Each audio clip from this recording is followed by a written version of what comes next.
جب سجدے میں سر جھکے اور آپ بول رہے ہوں سبحان ربی العالی، تو آپ کیفیتوں کی ایک کائنات میں غوطے لگا رہے، آپ کا دل نرم پڑا ہو، جھکے ہوئے ہوں تو اپنے آپ کو مالک کی دہلیز پہ پھینکا ہوا ہوا۔ اقصی غایت التذلل والخشوع، سب سے زیادہ تذلل اور سب سے زیادہ خشوع سجدے میں ہے۔ اور حضرت شیخ احمد مجدد الفسانی علیہ رحمہ فرماتے ہیں بندے کو سب سے زیادہ قربت سجدے میں نصیب ہوتی ہے۔ حضرت شیخ عبد القادر جیلانی علیہ رحمہ والرضوان آپ فرماتے ہیں کہ تصوف میں سب سے بڑھ کر مقام جو بندے کو نصیب ہوتا ہے وہ مقام ابدیت ہے، اور اس کی انتہا سجدہ ہے۔ تو بندگی کے اندر جو نور رکھا گیا ہے، تضرع کے اندر، عجز کے اندر، انکساری کے اندر، نہاد شاخ پر میوہ سر بر زمین، جس شاخ پر پھل لگتا ہے وہ اپنا سر جھکا لیتی ہے، اکڑی ہوئی شاخ پھلدار نہیں ہوتی۔ ایمان کا ثمرہ یہ ہے کہ جب بندہ اللہ کے حضور جاتا ہے تو اس کی طبیعت میں تضرع پیدا ہوتا ہے، رقت پیدا ہو جاتی ہے، نرمی پیدا ہو جاتی ہے، اس لیے اس کو رب کے ہونے کا یقین ہوتا ہے۔ یار دل والا کوئی بندہ ہو تو مرشد کے سامنے جا کے دل پہ قابو نہیں رہتا،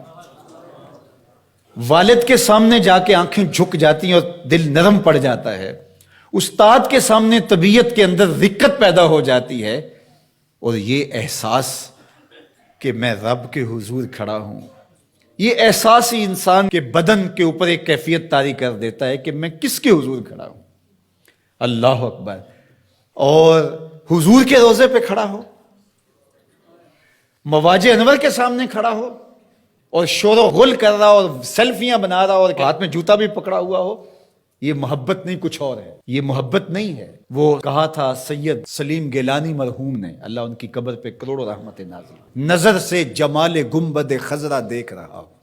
اگر آپ کو شعر کا ذوق ہو، چونکہ یہ نعت خوان جو ہیں اب تو نعت خون بن گئے ہیں، جس طرح یہ نعت کا خون کر رہے ہیں، اور پھر شعراء نے جو معیار نیچے کر دیا ہے نعت کا، استغفر اللہ، جس طرح کے بازاری لفظ نعت میں مندرج کیے جا رہے ہیں۔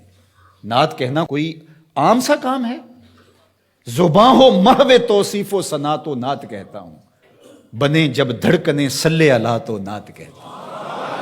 نعت کوئی معمولی چیز ہے؟ یہ حضور کی بارگاہ میں دست بستہ حاضری کا نام ہے، یہ ادب سے حضور کی بارگاہ میں پیش ہونے کا نام ہے۔ لے سانس بھی آہستہ کے دربار نبی، یہ حضور کی بارگاہ ہے۔ اللہ اکبر۔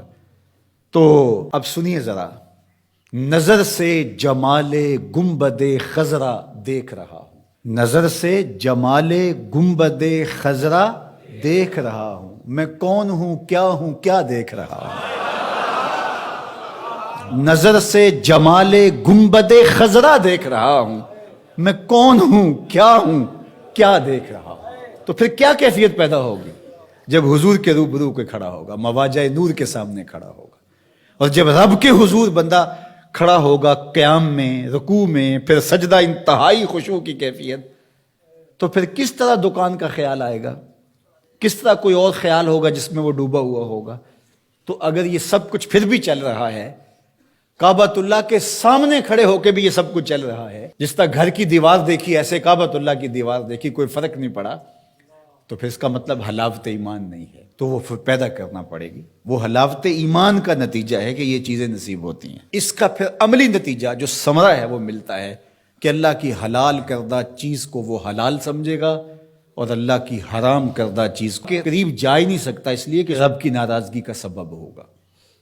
برائی کے اندر کی غلاظت جب کھل کے سامنے آ جاتی ہے تو پھر برائی میں اٹریکشن ہی نہیں رہتی۔ یہ برڈ فلو کا شوشہ چھوڑا گیا 2-4 سال پہلے تو لوگوں نے مرغی کھانا چھوڑ دی، مرغوب تھی، محبوب تھی، لذیذ تھی، گلی گلی بک رہی تھی، لیکن کاروبار ٹھپ ہو کے رہ گیا ایک وہم کی بنیاد پر کہ یہ بیماری پیدا کرتی ہے، لذت کام و دہن کو ترک کر دیا۔